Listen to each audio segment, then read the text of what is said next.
أعوذ بالله من الشيطان الرجيم بسم الله الرحمن الرحيم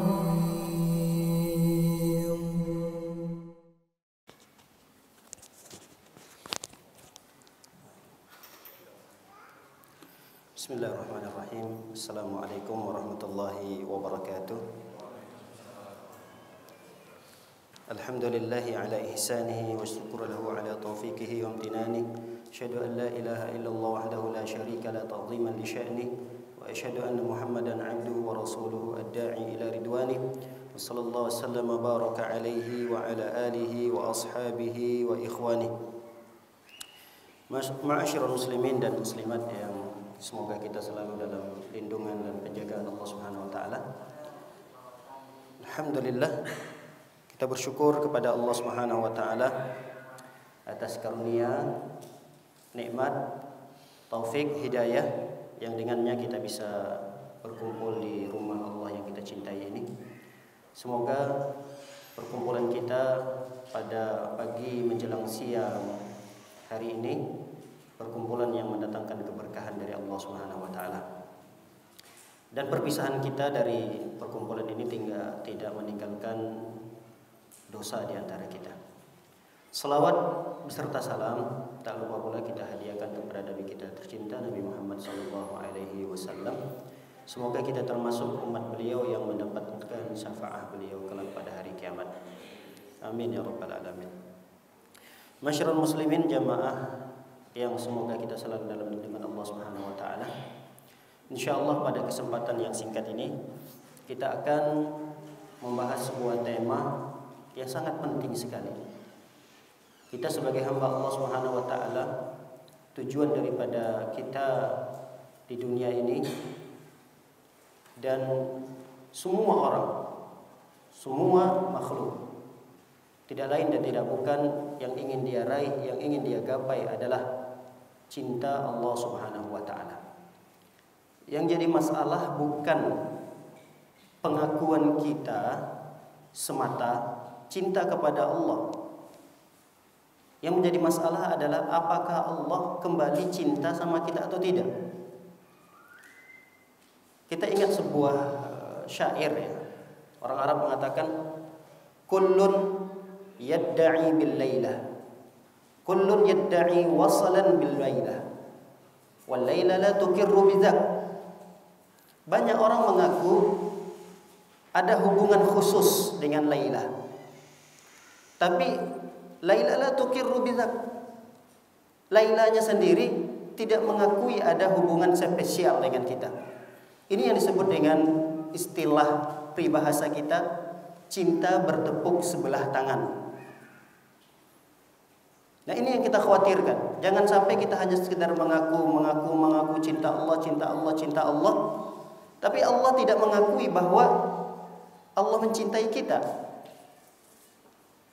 Oleh karena itu, judul yang ingin kita bahas ini adalah yang sangat penting sekali dalam kehidupan kita. Karena ini bagian daripada tujuan kita dihidupkan oleh Allah Subhanahu wa taala di muka bumi ini, yaitu menggapai ridha dan cintanya Allah Subhanahu wa taala. Pernah suatu ketika di zaman Rasul sallallahu alaihi wasallam ada orang Arab Badui. Orang Arab Badui ini bukan orang yang berpendidikan lah kalau bahasa kita. Orang pelosok dari kampung datang ke kota bertemu dengan Nabi sallallahu alaihi wasallam.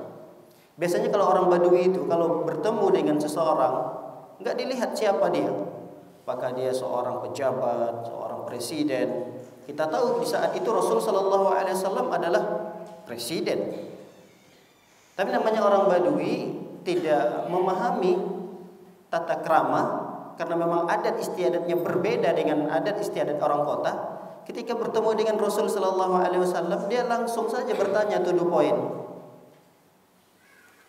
Katanya pada Rasul sallallahu alaihi wasallam, "Mata sa'ah?" Ya Rasulullah, mata sa'ah? Wahai Rasulullah, kapan terjadinya kiamat? Ya, karena pertanyaan itu Rasul sallallahu alaihi wasallam juga tidak berbasa-basi.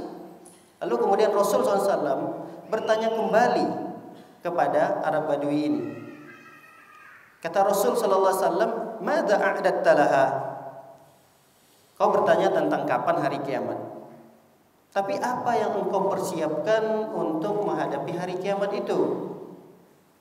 Dalam riwayat yang lain diceritakan bahwa Arab Badui ini jujur. Ya Rasulullah, aku ingin bertemu dan mempersiapkan diri untuk menghadapi hari kiamat tidak banyak ya Rasulullah. Aku tidak membawa pahala salat yang banyak. Aku tidak membawa pahala puasa yang banyak. Aku juga tidak membawa pahala sedekah yang banyak. Jadi yang aku andalkan tatkala nanti hari kiamat terjadi ya Rasulullah, yaitu hubbullah wa rasulih. Jadi yang aku persiapkan, dan ini adalah amalan yang aku andalkan nanti ketika bertemu dan menghadapi hari kiamat, kata beliau, tidak lain dan tidak bukan adalah cinta kepada Allah dan cintaku kepadamu ya Rasulullah. Lihat komentar Rasul sallallahu alaihi wasallam tatkala mendengar jawaban orang Arabi ini tadi. Kata Rasul sallallahu, "Anta ma'a man ahbabta." Engkau akan bersama dengan siapa yang engkau cintai. Ini yang perlu kita garis bawahi.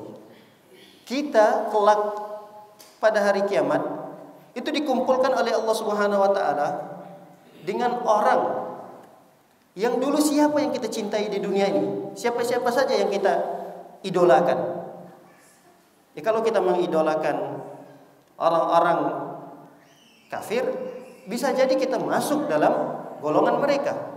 Makanya Rasul sallallahu alaihi wasallam mewanti-wanti ini, "Man tashabbaha biqaumin fahuwa minhum." Siapa orang yang menyerupai suatu kelompok, suatu kaum, maka dia terancam ikut dikumpulkan bersama kaum itu. Makanya Rasul sallallahu alaihi wasallam menekankan di cerita terakhirnya, di riwayat terakhirnya, Rasul sallallahu alaihi wasallam mengatakan, "Anta ma'a man ahbabta." Engkau akan dikumpulkan oleh Allah bersama siapa yang engkau cintai. Siapa yang kita cintai di dunia ini? Kalau kita cinta kepada Rasul sallallahu alaihi wasallam dan jujur benar kecintaan kita kepada Rasul sallallahu alaihi wasallam, tentu kita akan dikumpulkan bersama Rasul, para sahabat-sahabat Nabi. Tapi kalau di dunia ini kita cintanya, yang kita idolakan adalah pemain-pemain bola, dan pemain bola itu kafir, waliyadzubillah, bisa jadi kita akan dikumpulkan bersama mereka. Kadang kecintaan kita kepada orang-orang kafir ini itu menghilangkan al-wala dan bara kita. Ada sampai pada tingkat itu. Padahal kita dalam beragama kan diajarkan untuk loyal kepada sesama muslim, untuk bara itu berlepas diri dari kesyirikan dan orang-orang yang melakukan kesyirikan. Kita berlepas diri dari mereka. Tapi kadang karena kita terlalu diliputi oleh rasa suka, senang, cinta, lalu kemudian kita mengidolakan seseorang yang padahal itu bisa mengganggu dan merusak akidah kita. Ini berbahaya. Makanya Rasul sallallahu alaihi wasallam menekankan pada terakhir daripada hadis ini, anta, ini perlu kita ingat. Ini tidak panjang, bisa kita hafal. Anta ma'aman ahbabta. Kalau dalam riwayat yang lain, anta ma'aman ahbabta yaumal qiyamah. Engkau akan dikumpulkan bersama siapa yang dulu pernah engkau cintai. Engkau sayang, engkau suka kepada siapa nih di dunia. Nah, nanti dikumpulkan oleh Allah Subhanahu wa taala pada hari kiamat bersama mereka-mereka. Oleh karenanya para hadirin dan hadirat oleh Allah Subhanahu wa taala, kita diuji. Jadi kita tidak hanya ngomong, enggak sebatas saya cinta Allah, saya cinta Allah. Tentu ada buktinya. Apa buktinya kita cinta kepada Allah Subhanahu wa taala? Jangan sampai kita hanya sebatas pengakuan doang, tok tidak ada pembuktiannya. Maka ada satu ayat dalam surah Ali Imran ayat 31. Allah Subhanahu wa taala berfirman, "In kuntum tuhibbunallah fattabi'uni yuhibbukumullah." Ini dikatakan oleh para ulama, ayat ini disebut dengan ayatul mihnah. Ayatul mihnah itu adalah ayat ujian. Ayat ini adalah sebagai bentuk ujian dari pengakuan kita. Kita cinta kepada Allah, kita cinta kepada Rasul. Mana buktinya, mana? Makanya disebut dengan ayatul mihnah. Ayat ini adalah ayat untuk menguji sampai sejauh mana pengakuan kita itu benar atau tidaknya. Kita cinta kepada Allah. Nah, ini buktikan. Ayat ini membuktikan. Kata Allah Subhanahu wa taala, "Qul in kuntum tuhibbunallah," jika kalian mengaku cinta kepada Allah, fattabi'uni. Maka kata Rasul sallallahu alaihi wasallam, ikuti aku. Aku di sini adalah Rasul sallallahu alaihi wasallam. Ini bentuk cinta kita kepada Allah. Kalau ada orang yang mengatakan saya cinta kepada Allah, saya cinta kepada Allah, tapi dia jauh dari ajaran Rasul sallallahu alaihi wasallam, ini cinta omong kosong. Ini kalau bahasa anak mudanya apa namanya ini? Gombal. Ini cuma sekedar gombal doang. Yang mau digombalnya Allah. La haula wala quwata illa billah. Kalau manusia yang dia gombal dengan janji-janji palsunya, mungkin ada orang yang tertipu. Mungkin banyak akhwat-akhwat yang di luar sana yang ditipu sama dia dengan janji-janji palsunya. Tapi Allah nggak bisa. Allah nggak bisa ditipu. Kita berucap, saya cinta Allah, saya cinta Allah. Nggak bisa. Ada buktinya. Mana buktinya? Fattabi'uni. Ikuti Rasul sallallahu alaihi wasallam. Mengikuti Rasul sallallahu alaihi wasallam ini adalah dalam hal beragama. Kita cinta Allah, tapi cara sholat kita jauh dari ajaran Rasulullah. Mana cinta kita kepada Allah? Bohong. Kita cinta kepada Allah Subhanahu wa taala, tapi kita jauh dari syariat, dari sunnah-sunnah Nabi sallallahu alaihi wasallam. Apa? Cinta apa yang disebutkan di sini?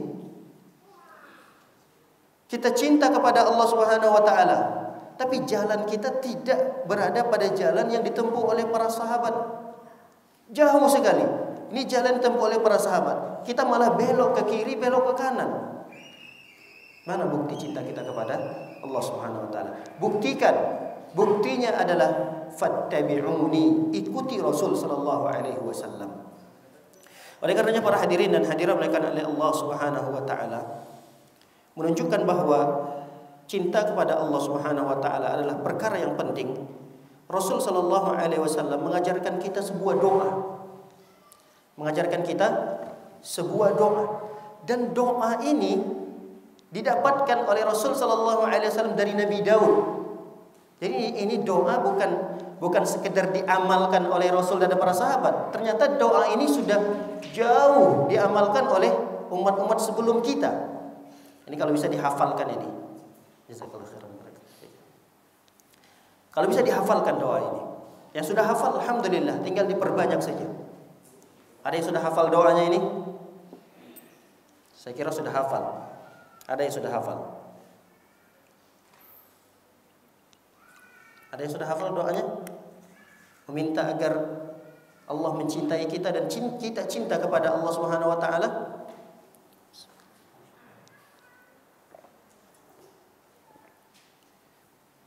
Allahumma inni as'aluka hubbak wa hubba man yuhibbuk wa hubba amalin yuqarribuni ila hubbik.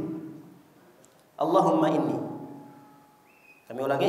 Allahumma inni as'aluka hubbak wa hubba man yuhibbuk wa hubba kulli amalin yuqarribuni ila hubbik.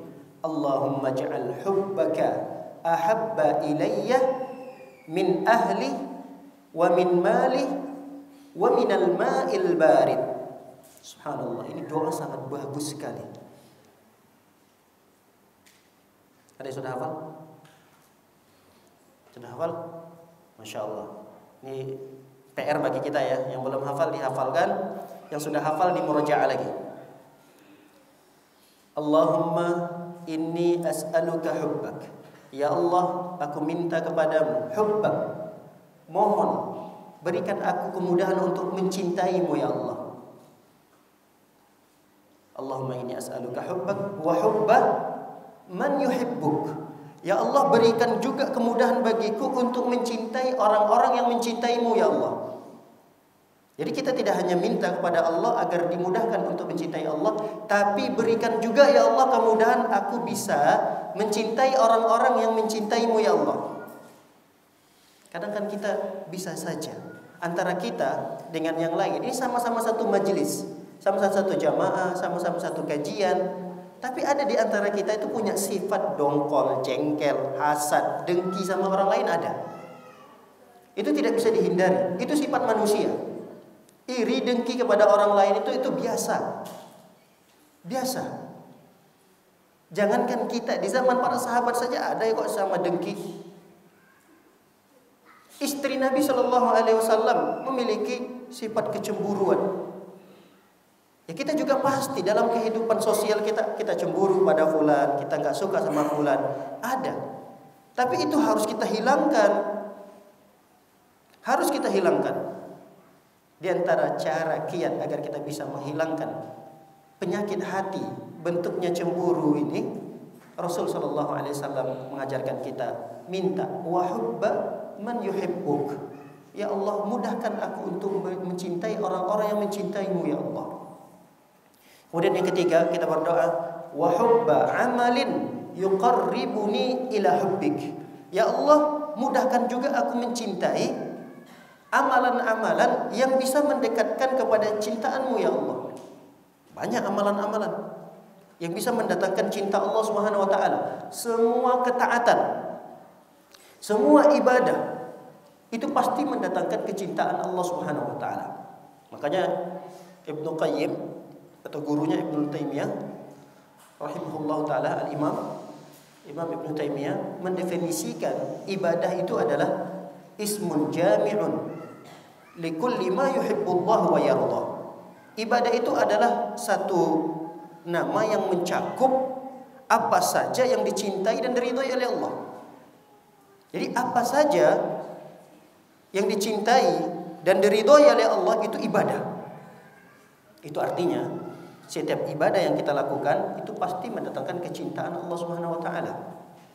Nah, kita minta kepada Allah, ya Allah, berikan kemudahan aku untuk suka, cinta sama amalan-amalan itu. Apa yang terkadang amalan yang berat bagi kita? Yang paling berat itu contoh-contohnya apa? Amalan yang paling berat bagi kita. Masya Allah, jangan itu saja.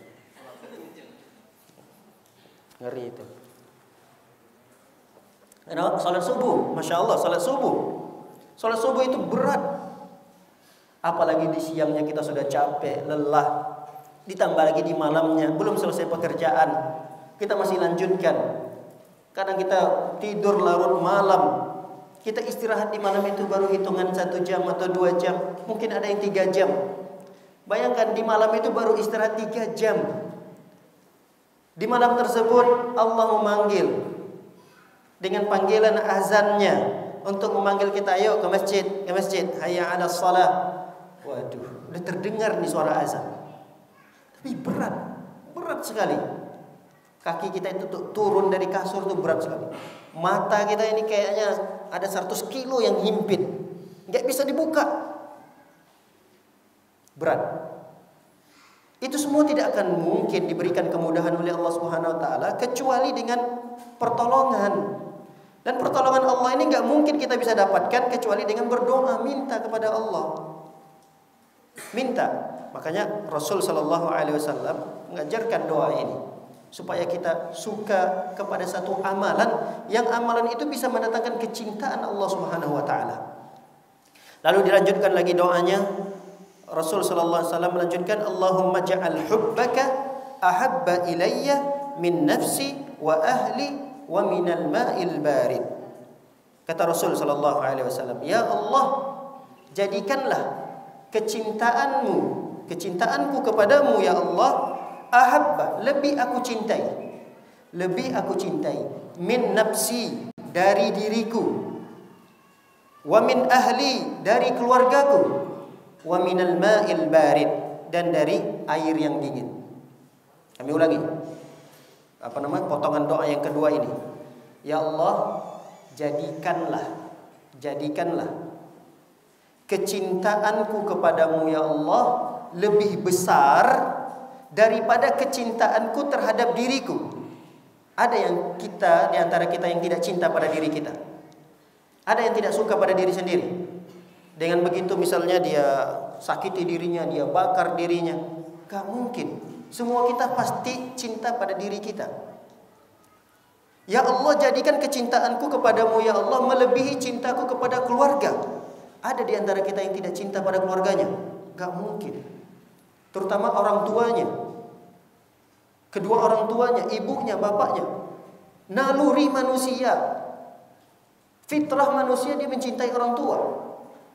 Orang tua yang melahirkannya, ibu yang membesarkannya, ayah yang menafkahinya, yang menyolahkannya sampai dia dewasa, sampai dia sukses. Masa iya ada orang yang tidak cinta kepada orang tuanya? Gak mungkin.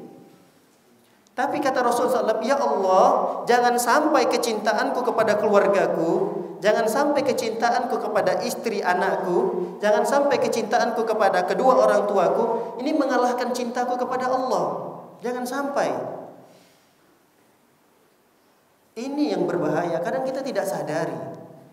Kita bisa jatuh kepada hal-hal yang remeh, yang kita tidak anggap itu perkara yang luar biasa. Ternyata itu perkara yang hebat. Bahkan Rasul sallallahu alaihi wasallam memohon kepada Allah Subhanahu wa taala, "Ya Allah, jadikanlah cintaku kepadamu lebih besar daripada kecintaanku terhadap al-ma'ul barid." Ma'ul barid itu adalah air yang dingin. Kita bisa bayangkan, ada air yang begitu segar di hadapan kita. Dan ternyata air ini adalah air penentu untuk kelanjutan kehidupan kita. Bisa jadi ini air di hadapan kita ini adalah air penentu yang akan melanjutkan kehidupan kita dalam suatu kondisi yang mungkin kita alami. Contoh, di suatu perjalanan kita pergi. Kalau kita sekarang ini mungkin tidak membayangkan air yang dingin segar ini suatu nikmat yang besar, mungkin tidak terbayangkan di benak kita.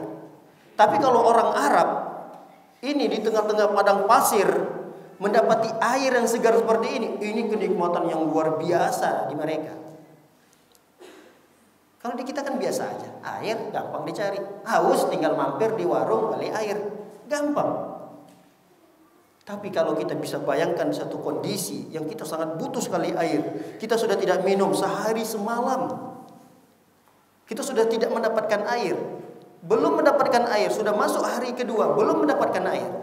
Ini terjadi dulu pada saudara-saudara kita beberapa tahun yang lalu ketika mereka pulang kampung terjebak macet di exit tol itu. Ingat ya, beberapa tahun yang lalu banyak korban yang meninggal dunia. Itu karena kelaparan, kehausan. Nah, bayangkan kalau kita pada kondisi itu. Tiba-tiba dalam kondisi kita butuh sekali air, didatangkan air yang segar. Nah, pertanyaannya, kita senang dan suka nggak sama air ini? Suka atau tidak? Suka. Tapi ingat, jangan sampai kesenangan dan kesukaan kita kepada air yang begitu segar, yang penentu hidup kita ke depannya, jangan sampai itu mengalahkan cinta kita kepada Allah Subhanahu wa taala. Wajar kita suka, pantas kita suka pada air yang segar, yang dalam kondisi kita sangat butuh sekali, itu wajar. Tapi jangan sampai kesukaan dan kecintaan kita kepada air itu mengalahkan cinta kita kepada Allah Subhanahu wa taala. Para hadirin dan hadirat dimuliakan oleh Allah Subhanahu wa taala.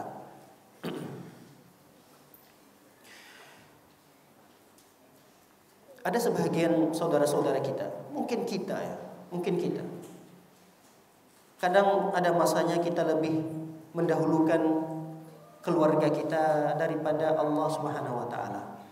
Kadang kita mendahulukan diri kita daripada keinginan Allah Subhanahu wa taala. Pernah mungkin terjadi pada diri kita. Tapi ingat, itu semua tidak akan mendatangkan ketentraman, kebahagiaan kepada diri kita.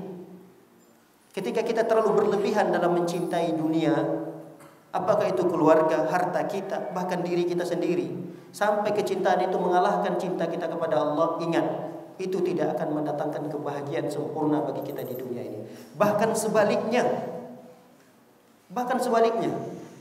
kita akan semakin tersiksa tatkala kita mencintai dunia ini melebihi kecintaan kita kepada Allah. Ingat, semakin tersiksa. Terkhusus nih anak-anak muda.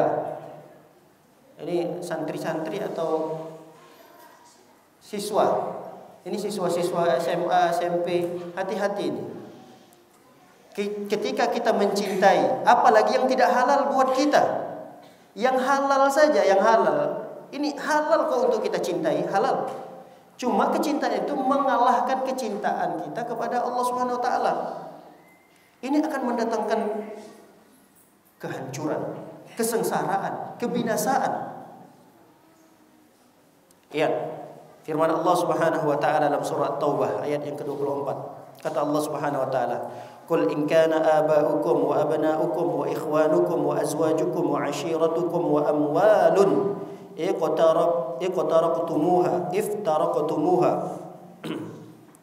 wa amwalun iqtaraftumuha wa tijaratun takhshawna kasadaha wa masakin tardawnaha ahabba ilaikum minallahi wa rasulihi wa jihadin fi sabilihi fatarabbasu hatta ya'tiyallahu bi amri." Kata Allah Subhanahu wa taala, "Qul in kana aba'ukum wa abna'ukum wa ikhwanukum wa 'ashiratukum." Katakanlah, ayah-ayah kalian itu, adapun anak-anak kalian, kemudian saudara-saudara kalian, wa azwajukum, pasangan-pasangan kalian, wa ashiratukum, keluarga besar kalian. Kemudian kalian perhatikan amwalun iqtaraftumuh, harta yang sekarang kita upayakan, kita sudah kumpulkan ini, kita sudah tabung bertahun-tahun. Lihat harta-harta kita ini. Kemudian kata Allah Subhanahu wa taala, "Wa tijaratun takhshawna kasadaha." Perhatikan usaha kita. Kita punya tijarah, kita punya usaha. Saat ini kita bekerja di PT ini, PT itu, pabrik ini, pabrik itu. Lihat. Wa masakin, tempat tinggal sekarang yang kita miliki. Perhatikan itu semua. Apakah itu kita jadikan lebih besar kecintaan kita kepada Allah, lebih besar kecintaan itu semua sehingga mengalahkan kecintaan kita kepada Allah atau tidak? Itu harus kita perhatikan. Kita punya keluarga besar, kita punya harta, kita punya usaha, ya kita punya kebun barangkali, kita punya pekerjaan, kita punya tempat tinggal yang mewah, mobil yang mewah, dan seterusnya. Lihat. Semua itu apakah mengalahkan kecintaan kita kepada Allah atau tidak? Kalau itu terjadi, ternyata cinta kita kepada Allah tidak lebih besar, hanya sekitar sedikit ya. Segini, ternyata cinta kita kepada harta dunia kita lebih tinggi, lebih besar. Kata Allah Subhanahu wa taala mengancam kita. Apa kata Allah? Tarabbasu. Kata Allah Subhanahu wa taala, "Fatarabbasu hatta ya'tiya Allahu bi amri." Tunggu saatnya. Hati-hati, tunggu. Akan datang nanti satu perkara Allah Subhanahu wa taala. Maksudnya perkara Allah akan datang kepada kita, kita akan tersiksa, kita akan binasa. Kita tidak akan mendapatkan bahagia, yang ada kita akan mendapatkan kegalauan, gundah gulana. Betapa banyak ada orang yang tersiksa oleh anaknya sendiri. Kenapa? Karena dia terlalu mencintai, luar biasa kecintaannya kepada anaknya, mengalahkan kecintaannya kepada Allah. Ternyata Allah siksa dia melalui anaknya. Kita lihat ada sebagian bapak tersiksa karena anaknya. Di luar anaknya, dia berikan, dia saking sayang sama anaknya, diberikannya motor. Anaknya minta, ayah, abi, belikan saya motor abi. Ya udah, belikan ya. Kasih motor kecil. Waduh, abi kan bisa motor yang lebih besar lagi. Dibelikan. Ayahnya sayang kali sama anaknya. Apa yang diminta anaknya? Beli. Beli anaknya motor besar, dipakai sama anaknya, nabrak, kecelakaan jalan, mati anaknya. Tersiksa dia karena anaknya. Bisa jadi dia tersiksa oleh istrinya, saking sayang sama istrinya, pokoknya masalah materi semua dipenuhi. Tapi materi yang dia berikan, fasilitas yang diberikan kepada istrinya itu gunakan untuk berselingkuh. La haula wala quwata illa billah. Tersiksa suami dengan terlalu mencintai istrinya tadi berlebihan, mengalahkan kecintaannya kepada Allah. Bisa jadi. Makanya fatarabbasu, kata Allah, fatarabbasu hatta ya'tiyallahu bi amri. Hati-hati, tunggu saatnya Allah Subhanahu wa taala akan memberikan kesengsaraan, kemelaratan kepada kita tatkala kita menomorsekiankan cinta Allah. Seharusnya cinta kita kepada Allah dinomor satukan, tapi kita nomor sekiankan di cinta kepada Allah. Dikarenakan apa misalnya? Karena apa? Karena pekerjaan kita. Hati-hati, kita akan tersiksa dengan pekerjaan tersebut. Betapa banyak orang tidak nyaman dengan pekerjaannya. Nggak nyaman dengan pekerjaannya itu. Padahal jangan ditanya, gajinya luar biasa. Tapi dia merasa nggak tenang dengan pekerjaan itu. Kenapa? Karena pekerjaan yang dia sekarang geluti itu pekerjaan yang sangat dia senangi, sangat dia sukai, sampai mengalahkan kecintaannya kepada Allah. Tapi ternyata ketika dia geluti pekerjaan itu, setahun 2 tahun, dia nggak mendapatkan kebahagiaan. Dia stres dengan pekerjaannya, dibebani ini oleh bosnya, dibebani ini oleh perusahaannya. Kamu harus bisa capai target begini, target begitu. Gak ada kebahagiaan dalam hidupnya. Tapi kalau dia menjalani aktivitas kehidupannya, kecintaannya terhadap dunia, itu dia nomor sekian kan. Yang lebih dia utamakan adalah kecintaannya kepada Allah Subhanahu wa taala. Maka semua kesulitan yang dia hadapi akan diberikan kemudahan oleh Allah. Ini kaidah yang harus kita ingat. Kami ulangi. Tatkala kita menjalankan aktivitas dunia ini, merasa berat, aktivitas dunia yang kita jalani berat, beban keluarga kita berat, di pekerjaan kita berat, tapi kita punya satu modal, yaitu kita cinta kepada Allah. Ingat, kecintaan kita kepada Allah itu akan menjadikan kita bahagia menjalani kehidupan dunia ini. Tidak usahlah kita jauh-jauh membuktikannya. Lihat sahabat-sahabat Nabi SAW yang tersiksa. Mereka di pandangan mata kita, di pengetahuan kita, mereka itu tersiksa. Bagaimana tidak mereka tersiksa? Bilal mempertahankan akidahnya, tauhidnya. Terus dia melafazkan ahad, ahad, ahad, ahad dalam kondisi tersiksa. Batu besar yang dihimpitkan kepada Bilal. Ini kan orang tersiksa. Tapi dia tidak pernah menganggap bahwa itu adalah siksaan. Dia hadapi dengan santai, dengan senyuman. Merasa tidak terbebani, merasa siksaan itu adalah perkara yang biasa. Kita lihat keluarga Ammar bin Yasir. Ammar bin Yasir ini kan sudah kita tahu lah ceritanya.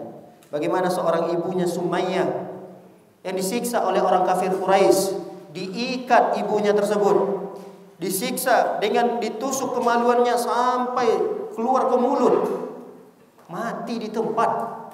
Sumayyah radhiyallahu taala anha. Dalam kondisi tersiksa kita melihat, tapi dia memiliki modal yang begitu besar, kecintaannya kepada Allah lebih besar daripada keinginan dunianya.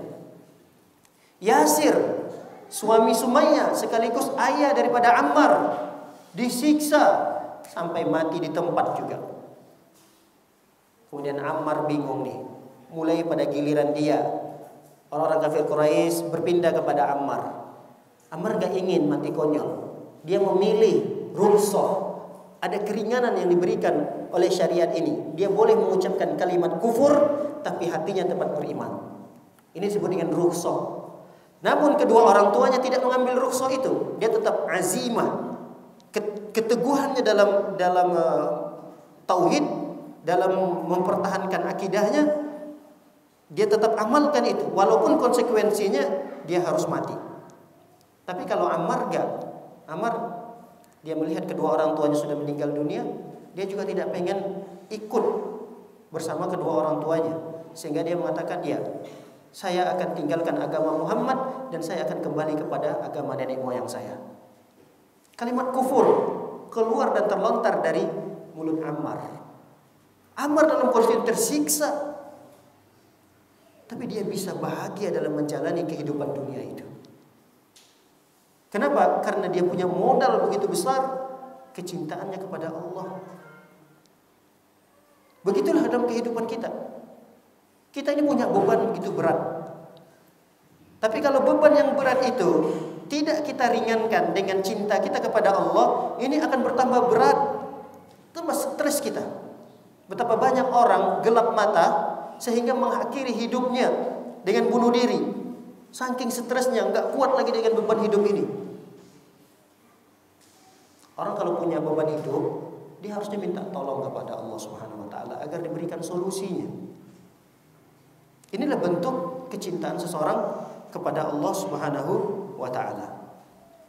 Baik para hadirin dan hadirat dimuliakan oleh Allah Subhanahu wa taala. Begitu juga pernah di suatu ketika Umar bin Khattab ya. Umar bin Khattab ini pernah jalan bersama Rasul sallallahu alaihi wasallam. Lalu Rasul menggandeng tangannya Umar. Rasul ini begini wataknya. Perangai dan tingkah laku Rasul sallallahu alaihi wasallam, akhlaknya dalam bermuamalah luar biasa. Jadi kepada seluruh sahabat itu dekat sekali, tidak ada jarak antara Rasul dengan sahabat itu. Kadang Rasul sallallahu membonceng sahabat, kadang Rasul sallallahu memukul pundak sahabat, kadang Rasul sallallahu alaihi wasallam jalan dengan sahabat itu dengan memegang tangan para sahabatnya, sampai para sahabat itu, semua para sahabat yang dekat dengan Rasulullah mengakui bahwa sayalah orang yang paling dekat dengan Rasulullah. Semua sahabat. Ini menunjukkan bahwa muamalah Rasulullah SAW dalam keseharian beliau tidak pernah menjaga jarak. Nggak pernah ada istilah jaga image ya. Karena ini pemimpin besar, tidak semua orang yang harus didekati, harus ada jarak. Ini tidak pernah dilakukan oleh Rasulullah. Saking dekatnya Rasul dengan para sahabatnya itu, semua sahabat mengakui bahwa sayalah orang yang paling dekat Rasulullah. Nanti sahabat ini mengatakan, saya yang paling dekat dengan Rasulullah. Lihat, suatu ketika Umar bin Khattab jalan bersama Rasulullah. Rasul gandeng tangan Umar bin Khattab. Nah, karena Umar kaget gitu, digandeng oleh Rasul sallallahu alaihi wasallam, dipegang tangannya sambil berjalan. Lalu kemudian Umar pun berkata kepada Rasulullah, "Ya Rasulullah, la anta ahabbu ilayya min kulli syai' illa min nafsi." Masya Allah. Beliau mengatakan, "Ya Rasulullah, sungguh engkau ini adalah orang yang paling aku cintai dari segala sesuatu. Aku punya keluarga, aku punya anak, aku punya istri ya Rasulullah. Itu semuanya tidak lebih aku cintai daripada kamu ya Rasulullah." Artinya kamu ini Rasulullah adalah orang yang paling aku cintai daripada segala sesuatu. Illa min nafsi, kecuali diriku ya Rasulullah. Jadi Umar ini punya tabiat, watak seperti manusia pada umumnya. Manusia pada umumnya cinta pada diri sendiri. Nggak mungkin dia lebih mencintai orang lain mengalahkan cintanya pada diri sendiri. Begitulah kira-kira Umar bin Khattab. Umar mengatakan, "Ya Rasulullah, engkau ini aku cintai, paling aku cintai dari segala sesuatu yang aku miliki, kecuali diriku ya. Kecuali diriku." Artinya aku lebih cinta pada diriku, lebih besar kecintaan pada diriku sendiri daripada engkau ya Rasulullah. Lihat apa kata Rasul sallallahu alaihi wasallam. La ya Umar. Belum ya Umar. Walladzi nafsi biyadi, demi jiwaku yang berada di tangan Allah Subhanahu wa taala, hatta akuna ahabba ilaika min nafsik. Belum dikatakan sempurna keimananmu wahai Umar, sampai aku paling engkau cintai bahkan dari dirimu sendiri. Mendengar kata itu, langsung Umar bin Khattab meralat ucapannya yang pertama tadi. Kata Umar mengatakan, fa innahul an ya Rasulullah, fa innahul an ya Rasulullah la anta ahabbu ilayya min nafsi. Sekarang demi Allah, engkau adalah orang yang paling aku cintai, bahkan mengalahkan kecintaanku pada diriku sendiri. Lalu Rasul SAW mengatakan, al-an ya Umar, kalau begitu sekarang barulah sempurna kecintaanmu, barulah sempurna keimananmu wahai Umar. Lihat para hadirin yang hadir dimuliakan oleh Allah Subhanahu wa taala. Ini kecintaan kita kepada Rasulullah. Kecintaan kita kepada Rasulullah tidak boleh lebih besar daripada kecintaan kita kepada Allah. Kepada Rasulullah saja itu jangan sampai lebih besar kecintaan kita pada diri sendiri. Nah, bagaimana lagi dengan Allah? Kenapa kita harus mencintai Allah lebih besar dari segala sesuatunya? Tentunya Allah yang menciptakan kita. Kemudian setelah Allah menciptakan kita, Allah tidak begitu saja membiarkan kita tanpa fasilitas yang Allah berikan. Allah lengkapi dengan fasilitas. Coba kalau kita membuat sesuatu, kita buat meja. Setelah meja kita buat, kita jual ke orang lain. Udah selesai. Tidak ada perkara apapun. Kita tanyakan bagaimana kabar mejanya, kita rawat mejanya, enggak. Itu manusia. Tapi Allah Subhanahu wa taala ketika menciptakan kita sebagai manusia, kemudian Allah berikan rezeki kepada kita, Allah lengkapi fasilitas-fasilitas. Masa iya ada orang yang tidak cinta kepada Allah Subhanahu wa taala dengan fasilitas begitu lengkap untuk hidup di dunia ini? Kepada kedua orang tua saja kita bisa sayang, cinta kepada kedua orang tua karena ada jasa orang tua kepada kita. Kenapa kita cinta pada orang tua? Karena kita mengira bahwa orang tua kita ini ada orang tua yang paling berjasa pada diri kita. Loh, kok itu tidak dilakukan kepada Allah? Kenapa itu tidak kita lakukan? Perkiraan dan persangkaan itu kita lakukan kepada Allah Subhanahu wa taala. Ini kan keliru. Oleh karenanya para hadirin dan hadirin dimuliakan oleh Allah Subhanahu wa taala, jangan sampai kecintaan kita kepada dunia ini, apapun yang kita miliki dari harta benda, keluarga, kesehatan kita, semuanya, jangan sampai hal itu mengalahkan kecintaan kita kepada Allah Subhanahu wa taala. Kita bisa lihat bagaimana Rasul sallallahu alaihi wasallam, ini suri tauladan kita. Bagaimana hidup beliau itu susah. Pernah Rasulullah SAW mendapatkan kebahagiaan, tapi kebahagiaan itu beliau dapatkan tidak dengan materi yang dimiliki. Kita kan kalau mengukur kebahagiaan ini materi. Kita udah punya rumah, punya kendaraan. Nah, ini bahagia. Menurut kita inilah bahagia. Kita punya keluarga, alhamdulillah. Ini menurut kita bahagia. Tapi lihat Rasul sallallahu alaihi wasallam tidak mengukur kebahagiaan itu dengan materi yang dimiliki.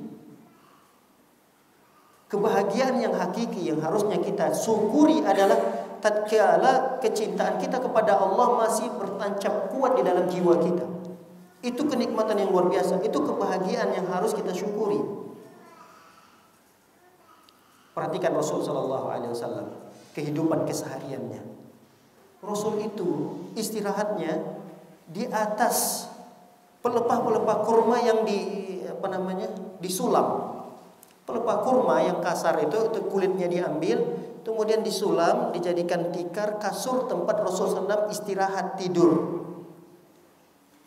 Ada di zaman kita saat ini yang masih beristirahatnya di atas tempat tidur yang kasar.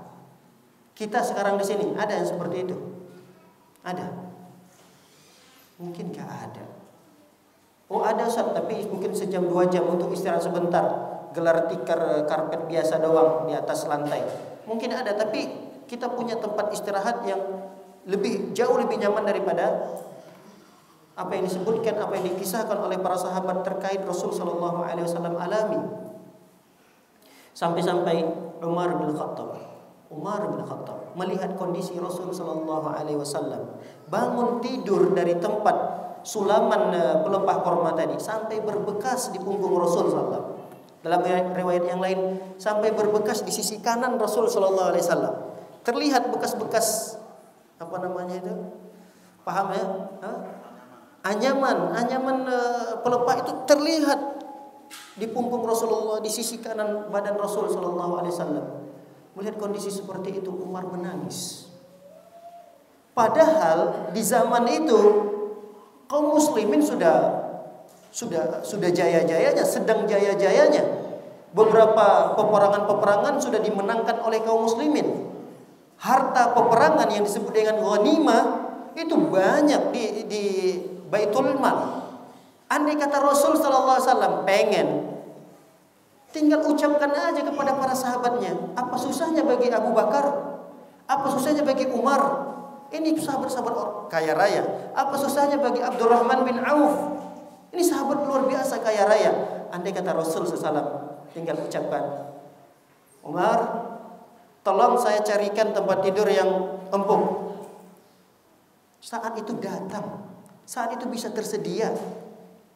Tapi kebahagiaan tidak diukur dengan begitu. Tapi kebahagiaan itu diukur dengan hati kita. Apakah hati kita dipenuhi dengan cinta kepada Allah? Kalau hati kita kosong daripada kecintaan kepada Allah, apapun dari kenikmatan dunia itu tidak akan menjadikan kita bahagia. Bahkan kita akan bertambah merasa diri kita yang paling miskin di dunia ini. Tapi banyak orang kalau kita lihat fasilitas kehidupannya udah lengkap sekali. Apa yang tidak ada pada dirinya? Semua udah ada. Tapi kayak ini orang kenapa kayak orang yang paling miskin di dunia? Coba kita lihat.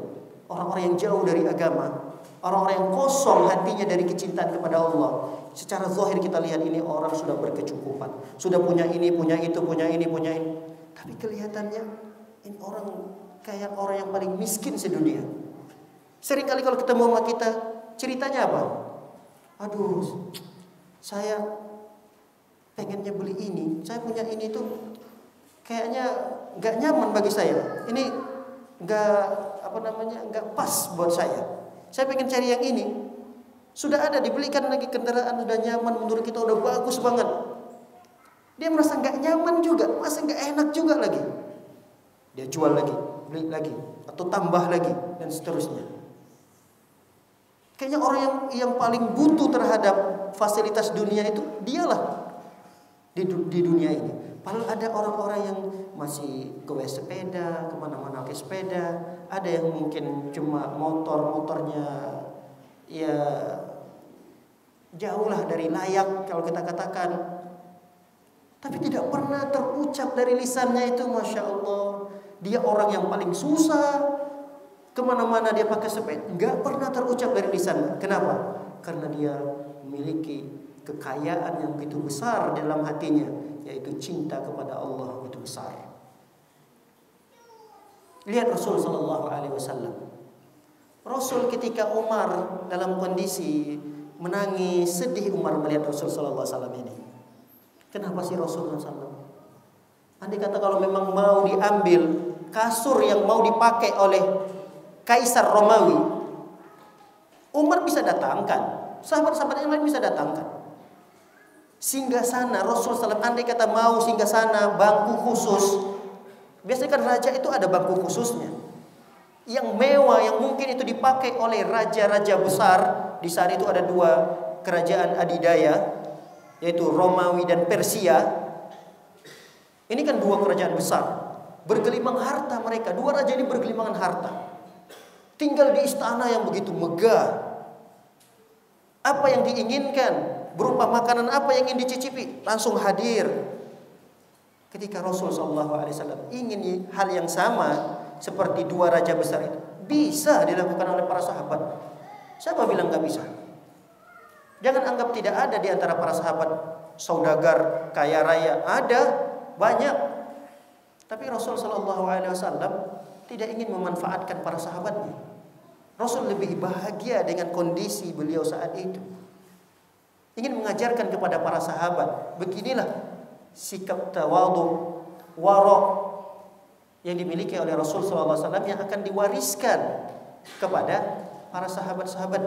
Bukan artinya zuhud, warok itu tidak boleh kaya, bukan. Tapi bagaimana caranya? Apa yang kita miliki ini jangan sampai mengalahkan cinta kita kepada Allah. Itu yang ingin diajarkan.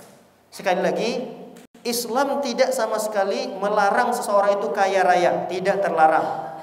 Islam sama sekali tidak melarang seorang memiliki mobil mewah, silahkan. Islam tidak melarang kita punya istana, bangun kalau kita mampu, silakan. Tapi itu semua jangan sampai mengalahkan kecintaan kita kepada Allah.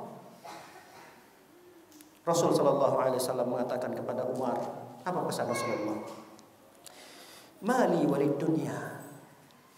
Apa hubunganku dengan dunia? Emang ada apa dengan dunia?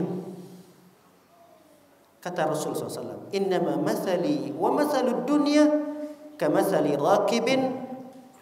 Rasul SAW mengatakan, istazalla tahta syajarah summa raha wa tarakaha.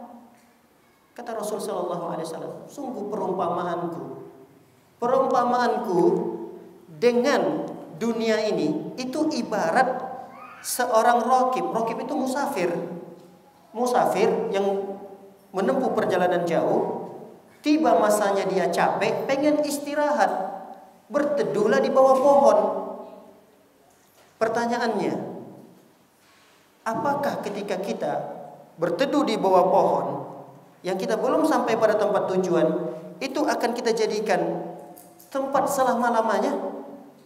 Yang namanya tempat berteduh sejenak, sebentar, berarti kan tidak selama-lamanya. Hilang rasa capek kita akan tinggalkan itu pohon, kita lanjutkan perjalanan kita. Seperti itulah kira-kira permisalanku dengan dunia ini. Artinya dunia ini hanya tempat peristirahatan sebentar doang. Dunia ini tidak akan dibawa, apa yang kita miliki itu tidak akan dibawa. Pernah ada melihat orang yang safar, perabotan rumah tangganya pun dibawanya? Pernah nggak ngelihat? Ada orang safar, kulkasnya dibawa sama dia. Ada orang safar, kasur yang empuknya dibawa sama dia. Nanti kalau dia singgah di suatu tempat, kasurnya itu mau dipakai sama dia, istirahat di situ.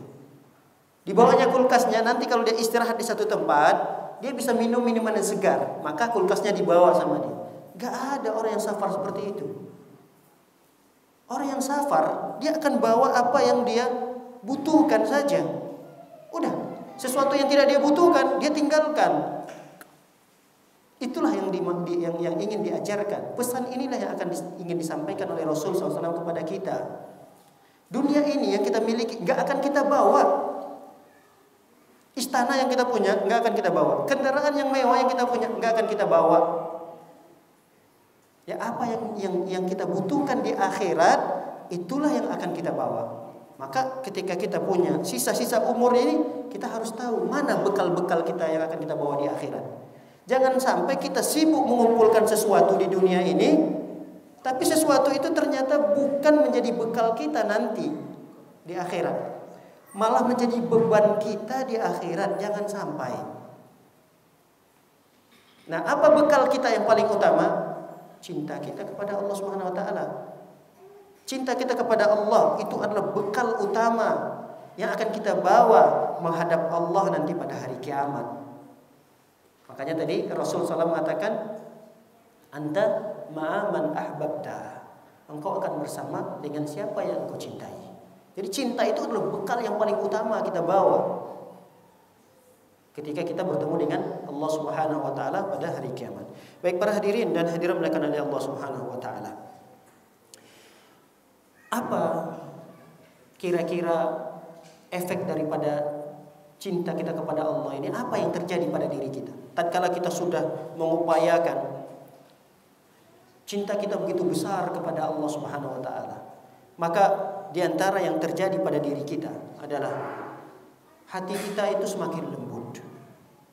Kalau hati kita dipenuhi cinta kepada Allah, hati kita ini lembut. Terkadang kelembutan hati seseorang itu tergambarkan dari sukanya dan seringnya atau biasanya dia menangis. Jadi ada orang yang seperti itu, menunjukkan hatinya itu lembut, dia kadang gampangan gitu, orangnya nangis itu tersentuh. Ada orang seperti itu. Tapi ini tidak semua harus seperti itu ya.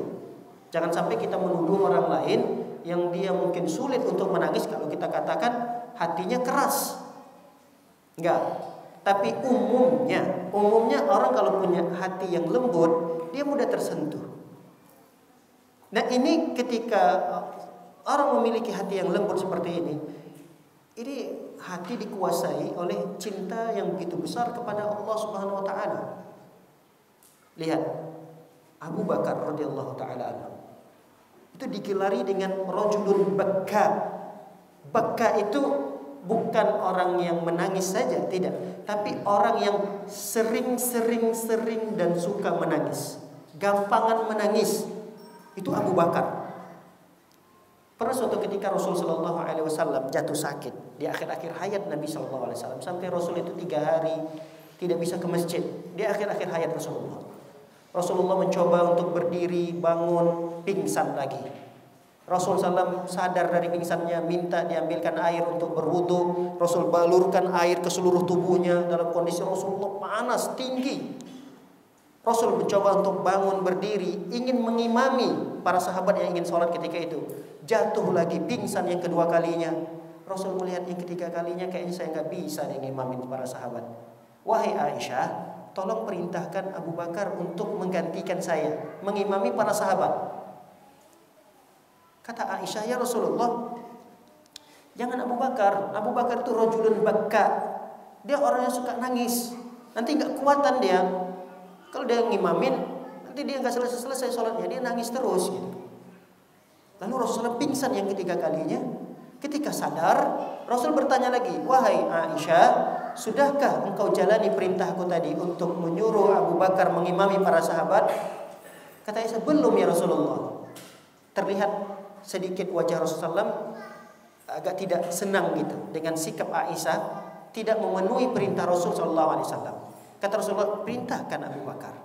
Lihat bagaimana Aisyah radhiyallahu taala anha menggambarkan Abu Bakar rajulun bakka. Kita tahu Umar bin Khattab.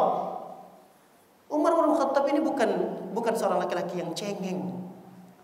Ini beliau ini kan dikenal dengan ketegasannya, keperkasaannya, kekuatannya. Tapi beliau termasuk orang yang suka menangis.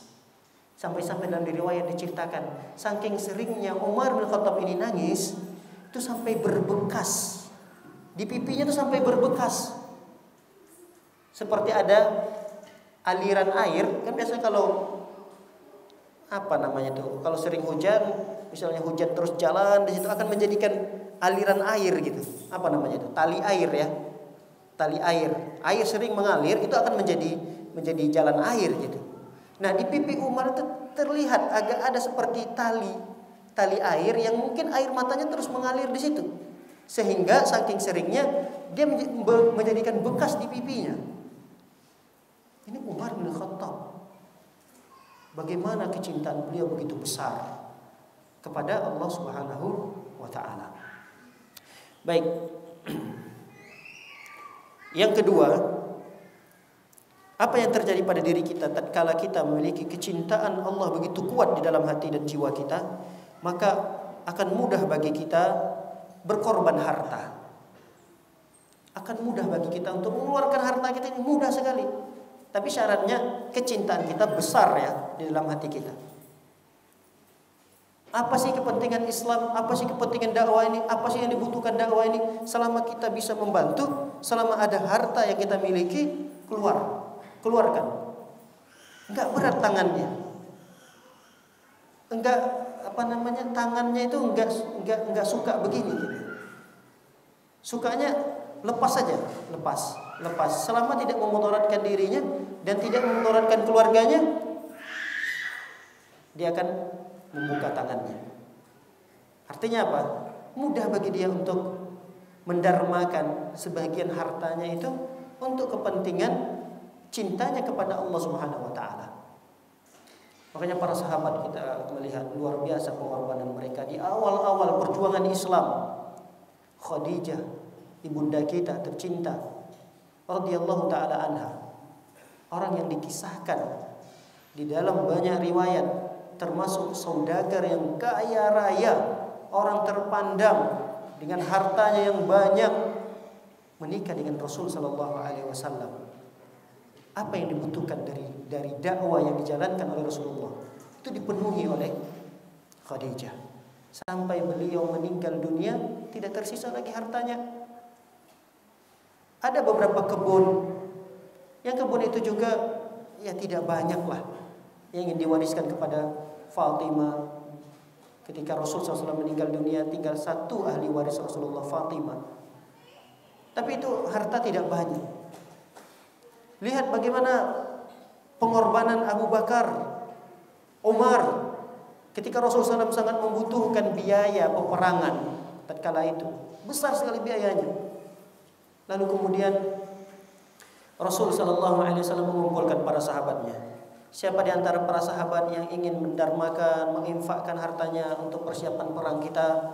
Mari, silahkan, kami terima dengan lapang, dengan tangan terbuka. Bergegas Abu Bakar pulang ke rumah. Semua harta yang bisa dibawa ketika itu dibawa oleh Abu Bakar, semua hartanya, lalu diberikan kepada Rasulullah. Ya Rasulullah, nih semua hartaku. Maksudnya kata para ulama, semua di sini bukan dari A sampai Z-nya, bukan. Tapi harta yang siap ketika itu yang ada di rumah beliau, yang bisa diinfakkan, semuanya beliau infakkan. Bukan maksudnya semua di sini rumah beliau infakkan, kebun beliau infakkan, bukan. Ini semua di sini maksudnya yang siap ketika itu ada, pulang dia lihat mana nih semua dikumpulkan, semuanya diinfakkan oleh beliau. Rumah beliau tetap masih ada. Kemudian usaha beliau tetap berjalan setelah itu. Lihat bagaimana pengorbanan Umar bin Khattab radhiyallahu taala anhu. Beliau ketika itu tergesa-gesa juga nih mendengarkan panggilan jihad dengan harta, lalu kemudian Umar pulang ke rumahnya mengambil setengah dari hartanya. Ini misalnya ini yang siap, yang bisa, yang ada yang di rumah beliau, setengahnya beliau ambil. Dan beliau mengira ketika itu, inilah lihat bagaimana mereka itu fastabiqul khairatnya, bagaimana mereka itu berlomba-lomba dalam kebaikannya luar biasa. Umar ketika itu mengira, inilah kesempatanku untuk mengalahkan Abu Bakar. Jadi sudah lama sekali Umar itu pengen bersaing dalam beribadah, dalam kebaikan, dan pengen sekali mengalahkan Abu Bakar. Makanya di suatu ketika beliau sudah mengira nih, inilah kesempatan saya ingin mengalahkan Abu Bakar. Dia mengira setengah dari harta yang dia bawa itu udah banyak sekali. Dan dialah orang yang pertama sekali yang akan menyerahkan itu. Sesampainya dia menghadap ke Rasulullah, Abu Bakar udah ada di situ, udah menyerahkan hartanya. Dan dia lihat yang dibawa oleh Abu Bakar adalah seluruh hartanya, sedangkan Umar setengahnya. Lalu Umar mengatakan, sungguh mulai dari sekarang dan seterusnya saya tidak akan bisa mengalahkan Abu Bakar. Lihat bagaimana kecintaan mereka kepada Allah Subhanahu wa taala. Dan bukti kecintaan mereka kepada Allah Subhanahu wa taala itu mereka rela berkorban harta. Mereka memang tahu betul, yakin benar mereka terhadap apa yang menjadikan harta mereka sesungguhnya itu bukanlah apa yang ada di tangan kita saat ini. Kan itu. Jadi harta kita yang sesungguhnya ini kan bukan apa yang ada di tangan kita. Itu mereka pahami sekali. Jadi harta kita yang sesungguhnya adalah apa yang kita infakkan. Itu yang menjadi harta kita. Jadi harta kita ini berkisar antara 3 aja. Ini harta kita sesungguhnya. Yang pertama, apa yang kita pakai. Apa yang kita pakai inilah harta kita. Kemudian apa yang kita makan, apa yang kita nikmati, itu harta kita. Cuma yang jadi masalah, apa yang kita pakai ini berapa lama sih tahannya? Baju yang kita miliki, harta kita, itu yang kita pakai. Mobil, kendaraan, itu kan yang kita pakai. Itu harta kita. Menjadi pertanyaan, berapa lama itu bertahan? Apa yang kita makan, itulah harta kita sesungguhnya. Cuma yang jadi masalah, yang kita makan itu apakah akan nikmat terus terasa di tenggorokan? Kemudian bisa bertahan lama di perut? Enggak, dia menjadi kotoran, hilang. Dua harta pertama tidak bertahan lama. Lalu ada harta yang ketiga. Apa yang kita infakkan, itulah yang akan kita nikmati nanti di akhirat. Adapun harta kita tersisa tatkala kita meninggal dunia, udah itu bukan harta kita lagi. Itu sudah kita wariskan kepada ahli waris. Kalau ahli warisnya orang-orang soleh dan soleha, kita bisa mendapatkan jariah daripada harta kita tersebut. Tapi kalau kita mewariskan anak-anak yang tidak soleh dan soleha, yang ada mereka bertikai, mereka bertengkar, mereka memutuskan tali silaturahmi, kita yang sudah meninggal dunia tidak mendapatkan bagian dari pahala dari anak-anak kita yang kita tinggalkan, dari harta yang kita tinggalkan. Makanya para hadirin dan hadirat dimuliakan oleh Allah Subhanahu wa taala, orang yang begitu besar kecintaannya kepada Allah Subhanahu wa taala, dia mudah untuk mengorbankan sebagian daripada hartanya untuk kepentingan Islam, untuk menampakkan, menunjukkan kecintaannya begitu besar kepada Allah Subhanahu wa taala. Baik, yang berikutnya, ketika seorang memiliki kecintaan yang begitu besar kepada Allah Subhanahu wa taala, maka akan mudah baginya untuk berkorban jiwa. Jadi kalau memang harus berkorban jiwa karena cinta kita kepada Allah, dia rela. Ini yang ditampakkan, yang digambarkan oleh para sahabat-sahabat kita. Bagaimana mereka berjihad di jalan Allah Subhanahu wa taala. Bahkan usia mereka belum sampai pada tahapan yang diizinkan untuk berjihad. Datang ke Rasulullah, "Ya Rasulullah, izinkan saya ikut berjihad." Ketika itu umurnya belum layak, masih belasan tahun. Rasul tidak terima. "Ya Rasulullah, saya punya keahlian memanah." Jangan sepelekan, maksudnya gitulah kira-kira. Jangan sepelekan dari usia saya. Saya punya keahlian. Minta terus mendesak Rasulullah SAW agar diizinkan. Walaupun itu akan mengorbankan nyawanya, jiwanya akan hilang. Tapi karena kecintaannya begitu besar kepada Allah Subhanahu wa taala, hilang semua kecintaannya terhadap jiwa dirinya, hartanya hilang. Ada di antara para sahabat itu ketika peperangan berkecamuk, peperangan diumumkan, serbu, tatkala ketika itu ada sebutir korma di tangannya. Sebutir korma kan enggak lama, menghabiskan sebutir korma itu kan enggak lama.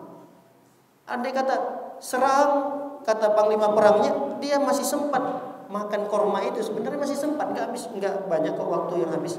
Tapi karena ini panggilan lebih besar, menunjukkan kecintaannya kepada Allah, terhadap Rasulnya dan terhadap agama Islam ini, dia enggak tunggu waktu menghabiskan korma itu, dia lemparkan, dia buang korma itu. Ini kan masalah dunia yang kita lihat sepele sekali. Sepele, kita bisa selesaikan itu dunia, kita juga bisa mengumpulkan hal yang lebih baik, berjihad. Tapi beliau buang itu, beliau langsung masuk ke barisan musuh. Lihat bagaimana pengorbanan para sahabat Nabi Sallallahu Alaihi Wasallam. Mereka rela berkorban jiwa mereka untuk kepentingan Islam, dan mereka tidak merasa berat. Dan begitu juga dengan kita. Apa sih yang bisa kita bantu sekarang ini? Jiwa kita mau korbankan apa? Sebahagiannya pemikiran kita. Pemikiran kita itu bagian dari jiwa kita. Apa sih yang bisa kita lakukan? Program-program apa saja sih yang akan memajukan dakwah ini, misalnya memajukan sekolah, memajukan yayasan ini, memajukan masjid ini? Apa sih programnya? Oh, kita bisa mengadakan ini, kita bisa membuat ini, kita bisa bikin acara ini. Ini kan bagian daripada jiwa kita yang kita peruntukkan, kita abdikan untuk kepentingan agama kita. Ada orang dari segi ilmunya, dia korbankan sebagian ilmunya untuk kepentingan Islam. Dia bisa misalnya punya ilmu manajemen ini, manajemen itu. Dia punya keahlian dalam IT misalnya. Bagaimana di sekolah dia lebih lebih maju dalam perkara IT-nya. Perlu ada ini, perlu ada begini, ada program ini. Itu bagian dari pengorbanan dia. Jangan hitung-hitungan. Wah, ini kalau saya bikin program ini di sekolah, ini kalau saya jual ini di perusahaan, ini bisa untung besar ini. Tapi kalau di sekolah sunnah, paling enggak lah kayaknya. Paling modal aja pun enggak mungkin ini. Lihat. Ini orang kalau bersikap seperti ini, kecintaannya kepada Allah itu belum memenuhi sepenuhnya di dalam hatinya. Masih ada hitung-hitungannya. Padahal dia bisa lakukan itu di luar ya tidak ada masalah. Dia bisa di perusahaan ini, perusahaan itu dia masukkan proyek-proyeknya, dia bisa ngambil keuntungan dari sana. Tapi kalau dari dakwah jangan sampai. Kita harus bisa berkorban. Apa yang kita bisa korbankan, korbankan. Waduh Ustaz, saya punya ilmu enggak? Saya punya harta juga enggak? Saya punya tenaga silakan. Tenaga, misalnya ada pembangunan sana, Ustaz saya hari libur nih, izinnya saya mau bantu tukang-tukang itu. Minimal saya ngontrol mereka lah, apa yang mereka bisa kerjakan. Ada yang mungkin malas-malas, saya akan tegur, Pak ayo kerja yang benar. Atau saya ikut ngangkat semennya, angkat batunya, mumpung saya lagi libur ini misalnya. Juga kajian gak ada, saya bisa bantu dengan tenaga saya. Bantu. Itu yang bisa kita lakukan. Tidak harus menunggu jihad dulu, perang baru gugur mati di Malaysia. Tidak seperti itu. Apalagi di zaman kita sekarang ini kan di negara kita aman, tentram, tidak ada panggilan jihad. Kita bisa berjihad dengan cara-cara yang lain untuk membela agama Islam ini. Jangan diartikan jihad itu harus berperang di tengah-tengah kecamukan musuh. Tidak. Kita bisa lakukan hal-hal yang bisa mengorbankan sebagian jiwa kita, sebagian pemikiran kita, sebagian keahlian kita, sebagian dari tenaga kita. Sumbangkan itu semua bentuk cinta kita kepada Allah Subhanahu wa taala. Baik, berikutnya yang terjadi pada diri kita tatkala yang keberapa ini? Yang keempat.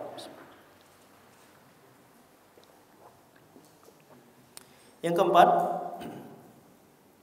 akan mudah bagi kita untuk mengikhlaskan niat dalam beribadah. Jadi kalau jiwa kita, hati kita dipenuhi dengan cinta kepada Allah Subhanahu wa taala, maka akan mudah bagi kita untuk beribadah dengan ikhlas kepada Allah Subhanahu wa taala.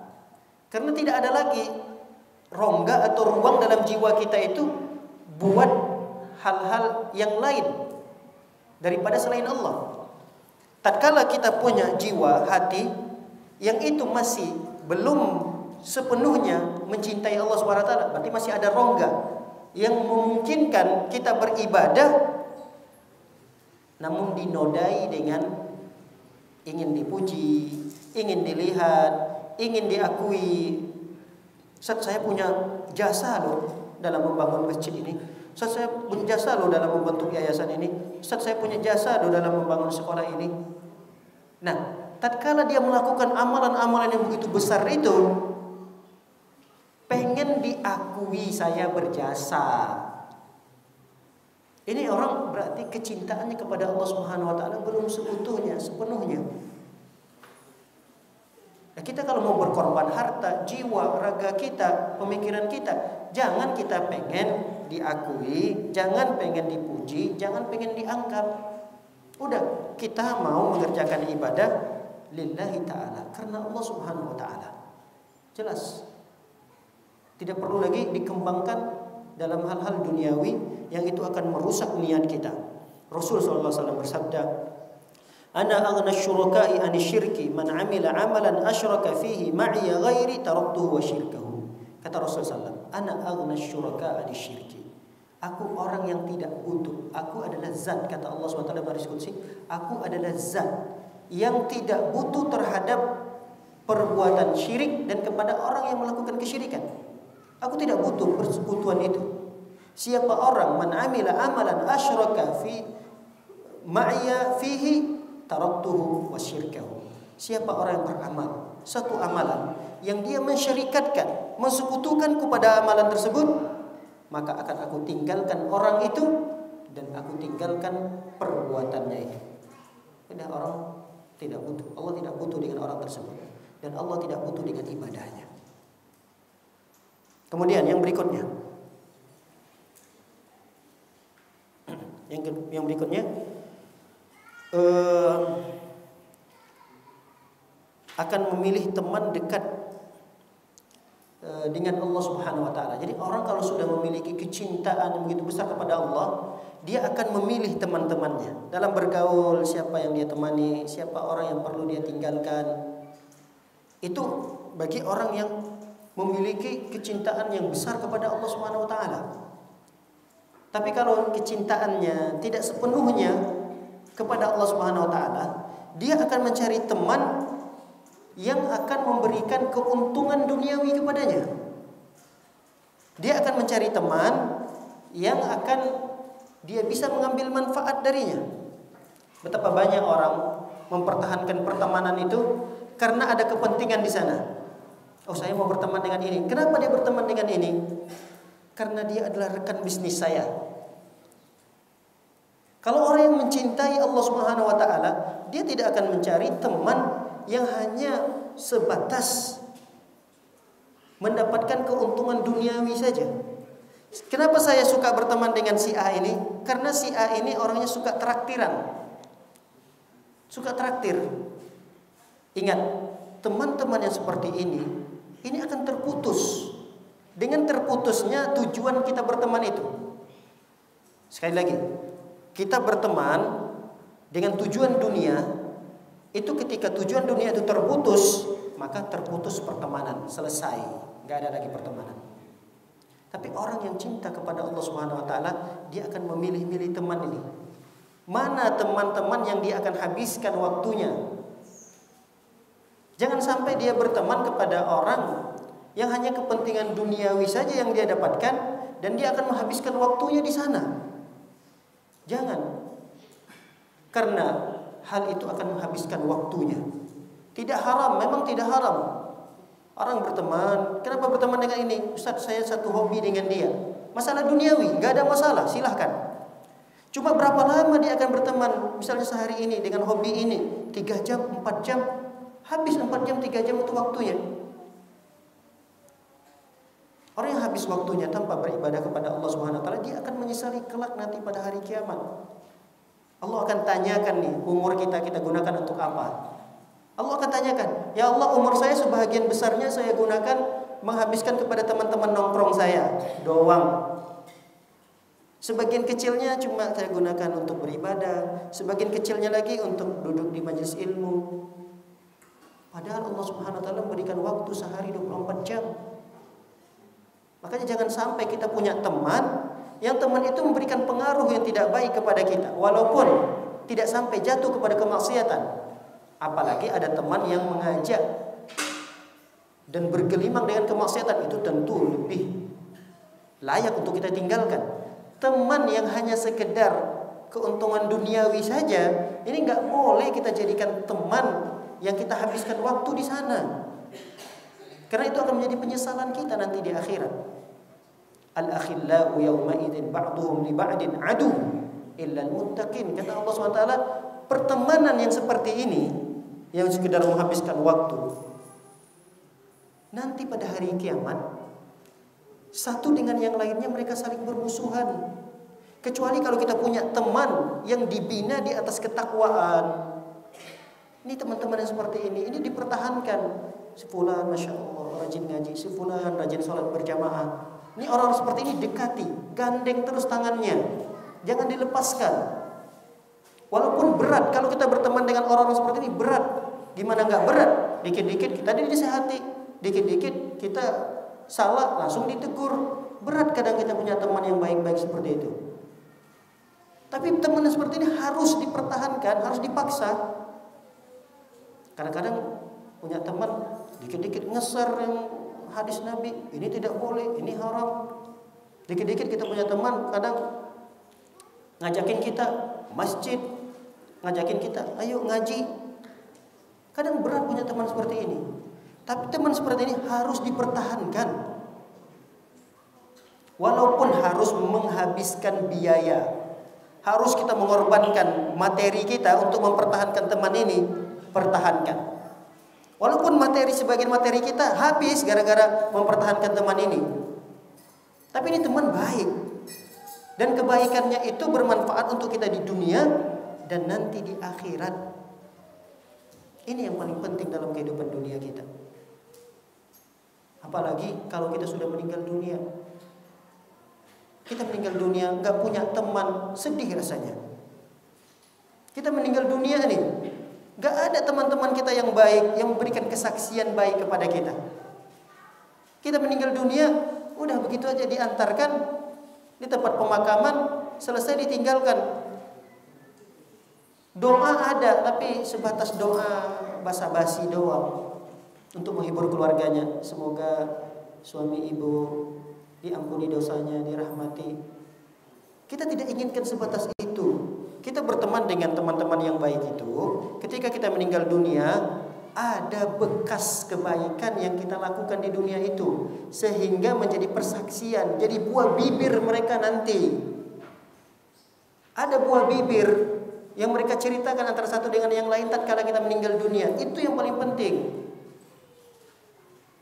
Jangan sampai kita meninggal dunia nggak ada cerita dari kebaikan-kebaikan kita di dunia ini. Nah, bayangkan kalau ada orang meninggal dunia, lalu kemudian teman-temannya, Masya Allah, Bapak Fulan itu selama dia di dunia nggak pernah saya lihat dia tidak sholat di masjid, sholatnya berjamaah. Masya Allah, Bapak Fulan itu semangat sekali dalam menuntut ilmu, nggak pernah absen dalam menuntut ilmu. Ini kan buah bibir yang baik yang kita tinggalkan tatkala kita meninggal dunia. Ingat, persaksian-persaksian baik seperti ini kita butuhkan ketika kita meninggal dunia. Ingatlah hadis Nabi sallallahu alaihi wasallam mengatakan, "Ma min 'abdin muslimin yamutu fayashhadu lahu thalathatu abyatin al-adnain bi khairin." Kata Rasul sallallahu alaihi wasallam, tidaklah seorang hamba muslim meninggal dunia lalu dipersaksikan oleh tiga salasu jiran, tiga jirannya yang dekat dengan dia. Ingat, jiran di sini teman yang dekat dengan kita. Meninggal kita punya minimal tiga aja lah, nggak usah banyak-banyak. Apalagi lebih dari tiga, 10, 20, 30. Yang mereka itu memberikan kesaksian bi khairin, kesaksian baik tentang kita. Ceritakan kebaikan kita setelah meninggal dunia. Kata Allah SWT, illa an qala Allah akan mengatakan, qabiltu syahadat ibadi. Aku akan terima persaksian mereka-mereka itu. Aku akan terima, kata Allah. Fulan Masya Allah orangnya baik, Allah terima kebaikannya. Fulan Masya Allah semasa hidupnya melakukan ABC, aku terima ABC-nya, kata Allah. Itu tujuan kita berteman, memilih teman yang baik-baik itu. Jangan sampai kita meninggal dunia, kita cuma punya teman nongkrong yang kita menghabiskan waktu dengan mereka hanya hal-hal duniawi saja. Ketika kita meninggal dunia, putus nih duniawi kita dengan dia, putus pertemanan, selesai, gak ada manfaatnya. Nah, pertemanan-pertemanan yang bisa memberikan manfaat besar kepada kita di dunia dan terutama nanti di akhirat, ini adalah pertemanan-pertemanan yang hendaknya kita pertahankan. Jangan sampai kita lepaskan mereka. Dan usahakan ketika kita ke masjid, kajian, usahakan untuk mengenal satu dengan yang lainnya, supaya kita bertemu lagi, oh Bapak Fulan. Jadi jangan sampai kita menganggap jiran di sini. Kan ada orang mengatakan, kan hadisnya jiran. Jiran itu kan tetangga. Berarti kalau saya tidak satu komplek dengan dia, berarti bukan tetangga saya. Pendapat yang kuat dalam masalah ini, kata para ulama, jiran itu adalah orang yang satu jamaah dengan kita, minimal sholat subuhnya. Nah, ingat, bapak-bapak sekalian perhatikan, siapa saja kira-kira yang kita rutin di sana sholatnya, misalnya masjid sana, kita rutin sholatnya di sana. Oh, ada sholat yang paling rutin kita itu mungkin zuhur, asar, enggak karena tempat pekerjaan. Kata para ulama minimal subuhnya. Nah, di mana kita rutinkan itu? Lihat kita banyak punya teman-teman baik enggak di sana. Nah, sholat di sana, kenali satu persatu, jangan sebatas datang ke masjid, pulang ke rumah, azan, datang lagi ke masjid, selesai sholat pulang. Kita nggak kenal nih siapa nggak kenal. Ya kita harus membuka diri lah. Jangan gengsi, kita bertanya, Bapak dari mana, Bapak begini, Bapak begitu. Masya Allah, rumah Bapak di dekat Bapak Fulan ya? Oh iya, saya kenal dengan Bapak Fulan. Terus Nanti pandangan pertama, yang kedua udah mulai dekat nih. Ketiga udah makin dekat lagi. Keempat sudah mulai nih ngelihat orangnya, masya Allah, ternyata soleh, banyak kebaikannya A, B, C dan seterusnya. Nah, kita meninggal dunia atau teman kita yang meninggal dunia, kita bisa memberikan kesaksian, ini orangnya khair, ini baik orangnya, ini baik orangnya.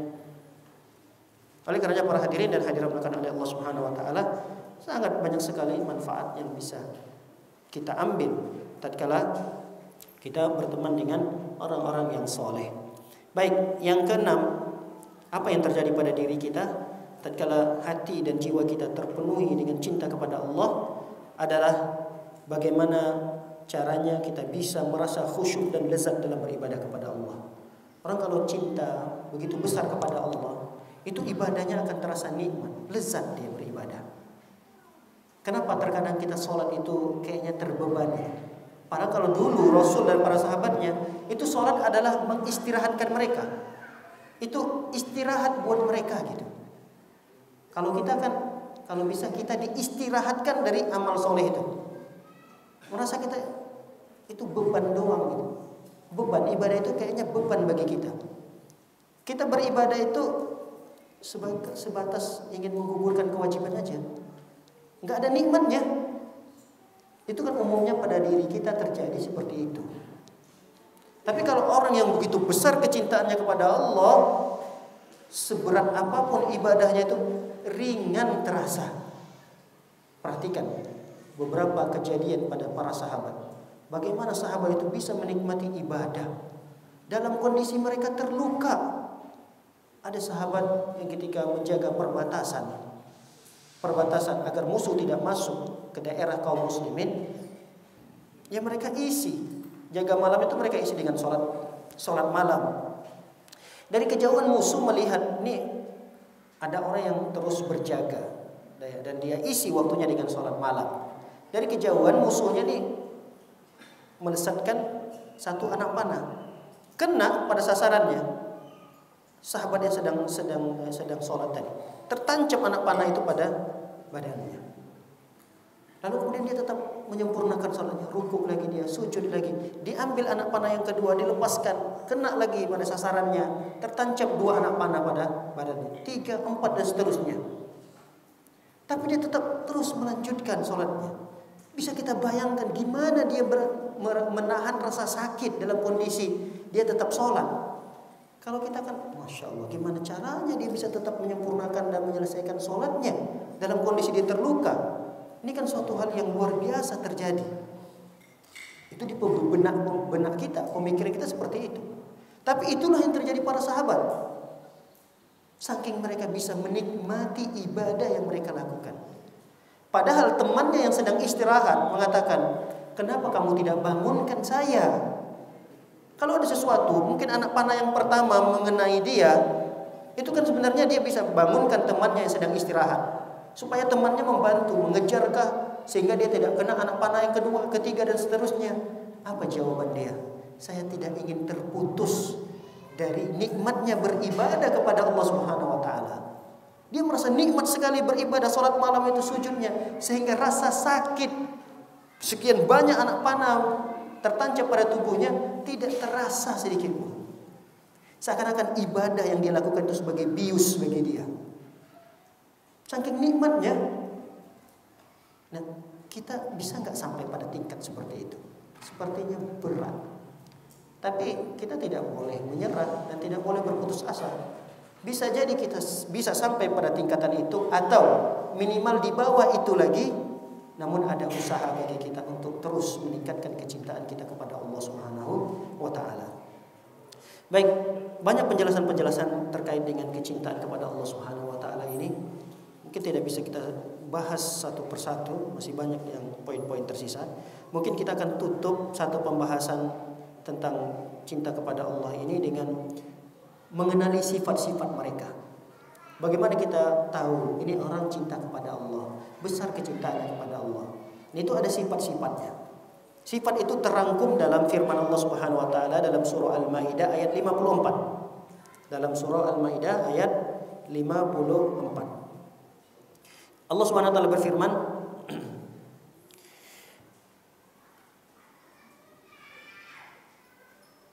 surah apa tadi? Baik, saya cari dulu. Ya. A'udzu billahi minasyaitonir rajim. Ya ayyuhalladzina amanu man yartadda minkum an dinihi fasawfa ya'ti Allahu biqaumin yuhibbuhum wa yuhibbunahu adillatin 'alal mu'minin a'izzatin 'alal kafirin yujahiduna fi sabilillah wa la yakhafuna lawmata la'im dzalika fadlullahi yutihi man yasha wallahu wasi'un 'alim. Di sini kalau kita simpulkan bahwa ada 4 sifat yang dimiliki oleh orang-orang yang mencintai Allah. Sifat yang pertama kata Allah Subhanahu wa taala, ya ayyuhalladzina amanu may yartadda minkum an dinihi fasawfa ya'ti Allahu biqaumin. Wahai orang-orang beriman, jika ada di antara kalian yang murtad keluar dari agama Islam, maka Allah akan gantikan dengan sekelompok kaum. Sekelompok kaum ini sifatnya yuhibbuhum wa yuhibbunahum. Sekelompok kaum ini adalah orang yang dicintai oleh Allah dan mereka ini mencintai Allah. Yang mereka memiliki sifat yang pertama, azillatin 'alal mu'minin. Mereka itu bersikap lemah lembut kepada sesama muslim, sesama mukmin. Mereka itu sikapnya lembut, santun, rendah hati. Tidak sebaliknya. Kadang kita sama-sama muslim luar biasa, galaknya luar biasa. Dan itu terjadi pada saudara-saudara kita. Betapa banyak orang yang musuhnya besar kali dengan dakwah-dakwah seperti yang kita sekarang hidupkan ini. Padahal mereka adalah ahlu sunnah. Walaupun mungkin ada beberapa perkara yang mereka tidak sesuai dengan ahlu sunnah. Ada beberapa perkara yang mereka menyelisihi ahlu sunnah. Tapi kita meyakini mereka adalah secara umum ahlu sunnah. Mungkin ada beberapa perkara yang dikritik, yang dinasihati oleh ustaz-ustaz kita, itu dijadikan suatu perkara yang besar, sehingga menyebabkan mereka benci dengan kita sama mukmin. Kita menjelaskan kesalahan-kesalahan mereka itu bukan karena kita benci. Itu bentuk sayang kita, cinta kita kepada mereka. Tapi mereka menganggap itu adalah perkara yang kita lakukan, wah kita ini mau benci mereka. Sehingga sikap mereka luar biasa dengan kita. Ada yang sampai membubarkan kajian, ada yang sampai membakar masjid, ada yang sampai menutup pondoknya, ada yang sampai menyerang, ada yang sampai menyakiti. Itu tidak dimiliki oleh seorang mukmin yang dia memiliki kecintaan yang besar kepada Allah. Ini orang yang seperti ini dipertanyakan cintanya. Jangan-jangan kecintaannya sebatas komunitasnya ini, sebatas organisasinya nih yang lebih dia cintai, sebatas kelompoknya ini yang dia cintai. Nah, kalau orang betul-betul mencintai Allah Subhanahu wa taala, maka kepada sesama mukmin walaupun dia beda pemahaman 1, 2, 3 dalam hal fikih atau mungkin dalam hal akidah. Dalam akidah ada perbedaan-perbedaan, mungkin dalam masalah sifat-sifat Allah, tapi itu tidak menjadikan sesama kita saling bermusuhi. Kita tidak pernah memusuhi mereka, kita tidak pernah sampai membenci mereka. Cuma ya mungkin cara kita dianggap oleh mereka sebagai ya perlawanan. Bahkan mereka menuduh dengan kejinya, kita mengkafirkan, kita mencoba ingin menegakkan syariat dan seterusnya. Ada saja tuduh-tuduhan kepada kita yang ingin mengembalikan kemurnian Islam ini. Baik. Sifat yang kedua kata Allah Subhanahu wa taala, a'izzatin 'alal kafirin. Ini sifat mukmin yang cintanya begitu besar kepada Allah, yaitu dia bersikap tegas di hadapan orang-orang kafir. Dia merasa mulia. Ini a'izzah. A'izzah itu merasa dirinya mulia. Jangan sampai kita punya teman orang kafir yang derajatnya lebih tinggi memang dari hal dunia. Jangan sampai kita menghinakan diri kita depan mereka. Kita punya izzah, punya kemuliaan. Kita harus tampakkan kemuliaan kita dengan kita meluk agama Islam ini. Bukan artinya kita membenci mereka. Oh, kita harus memerangi mereka. Ini orang kafir ini. Enggak. Ada batasan-batasan yang ditetapkan oleh syariat. Bagaimana kita bermuamalah dengan orang-orang kafir? Ada. Jangan sampai kebencian kita terhadap keyakinannya menjadikan kita mengintimidasi mereka, mengancam mereka, menteror mereka. Nggak boleh. Aizzah itu adalah kita merasa mulia. Kita tegas. Dalam hal ini keyakinan kami begini. Silahkan Anda meyakini itu, tapi kami dalam Islam tidak boleh ikut serta dalam keyakinan itu. Tegas seperti itu disebut dengan aizzah. Izzah. Kita punya izzah dalam Islam ini. Jangan sampai kita terombang-ambing, ikut sana, ikut sini. Itu tidak punya izzah dalam Islam. Lihat seorang sahabat mulia. Kalau tidak salah namanya Sa'ad bin Abi Waqqas. Sa'ad bin Abi Waqqas ini ketika beliau masuk Islam, beliau ini sebelum masuk Islam punya seorang ibu yang begitu besar bakti beliau kepada ibu tersebut. Luar biasa bentuk kebaktiannya.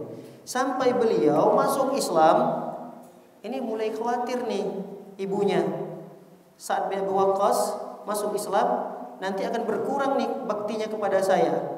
Sehingga ibunya menghalangi, kamu nggak boleh ikut agama Muhammad. Kalau kamu tetap memilih ikut agama Muhammad, saya akan mogok makan. Ancaman dari ibunya.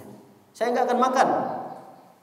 Namanya Sa'ad, seorang anak yang berbakti kepada orang tuanya. Sebelum dia masuk Islam, dia sudah berbakti.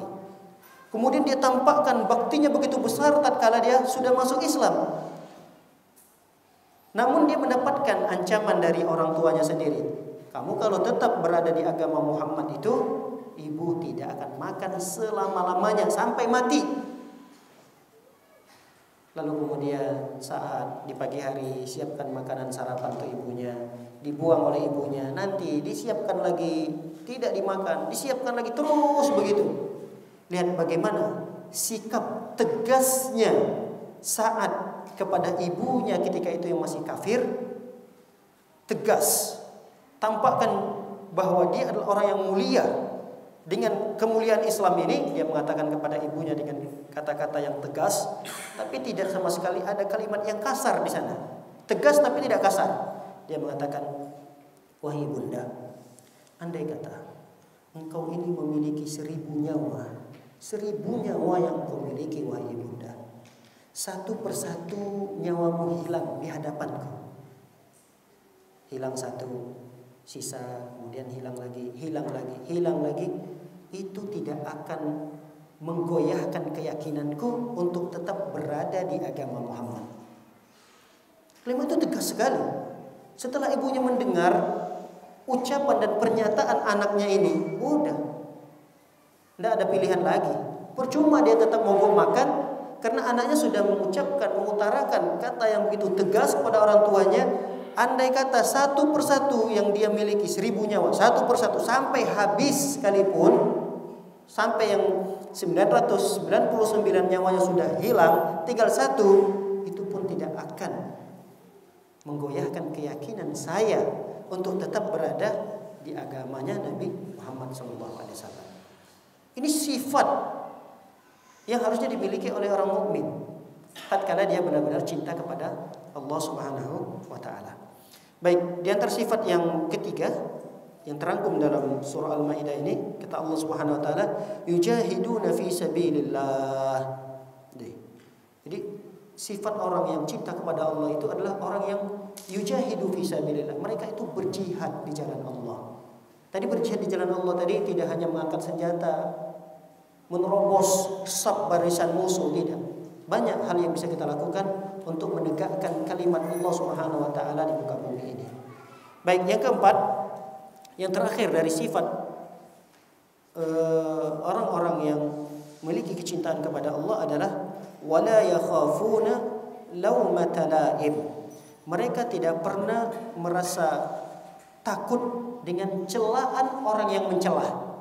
Jadi orang yang memiliki cinta yang begitu besar kepada Allah, mereka itu tidak pernah khawatir dengan hardikan, dengan celaan, mungkin dengan ancaman, nggak pernah takut. Ada orang yang mencela, itu ngapain sih kajian-kajian di masjid itu? Itu kan kajiannya bibit-bibit teroris itu, celaan. Dia nyantai aja, menyikapinya biasa-biasa aja. Dianggap itu hanya sekedar angin lewat, udah dia tetap ngaji. Ngapain sih cara berpakaian seperti itu? Ada segala pakai jenggot-jenggot, kan kelihatannya nggak rapi. Ngapain sih jenggot-jenggot kayak kambing gitu? Celah, tapi sama sekali wala yakhafuna laumata laim. Dia tidak sama sekali khawatir, takut dengan cercaan, celaan. Ngapain sih cara berpakaian celana sampai cingkrang-cingkrang gitu? Kayak kebanjiran aja. Celaan. Tapi sama sekali celaan itu tidak mengurangi keyakinannya terhadap agama dan kemurnian agama yang diajarkan oleh ustadz-ustadznya tersebut. Enggak sama sekali. Betapa banyak orang yang dia nggak kuat. Dengan celah itu nggak kuat. Akhirnya mundur. Mulai dia jaga jarak nih dengan masjid tersebut. Mulai dia berpenampilannya agak sekarang udah tadinya jenggotnya lebat, kemudian dirapikan sampai tipis sekali. Ada. Karena nggak kuat. Nggak kuat dengan bulian, apalagi keluarganya sendiri. Banyak orang-orang yang nggak kuat. Yang tadinya dia sudah berpegang teguh dengan sunnah, tapi diuji oleh istrinya, diuji oleh keluarga besarnya. Mulai dia khawatir nih, gimana nanti nih, apa yang akan terjadi nanti nih, khawatir. Tapi orang yang cintanya begitu besar kepada Allah, wala yakhafuna laumata laim. Mereka tidak sama sekali khawatir, tidak gentar dengan cercaan orang yang mencerca, dan tidak sama sekali khawatir dengan celaan orang-orang yang mencela. Baik, demikian kajian yang singkat ini yang dapat kita sampaikan. Semoga menjadi ilmu yang bermanfaat dan bisa kita amalkan dalam kehidupan kita sehari-hari. Semoga kita termasuk dalam golongan orang-orang yang mencintai Allah Subhanahu wa taala, dan sebaliknya semoga kita mendapatkan kecintaan Allah Subhanahu wa taala. Amin ya rabbal alamin. Barangkali ada yang ingin ditanyakan atau ada yang ingin didiskusikan, silakan.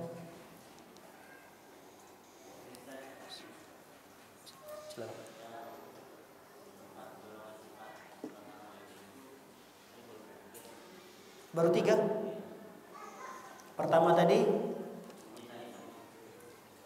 pertama tadi mencintai sama mukmin. Yang kedua merasa mulia, memiliki sifat mulia di hadapan orang kafir, tegas. Itu kedua. Yang ketiga berjihad di jalan Allah. Yang keempat tidak khawatir, tidak takut dengan celaan orang yang mencela. Itu yang keempat.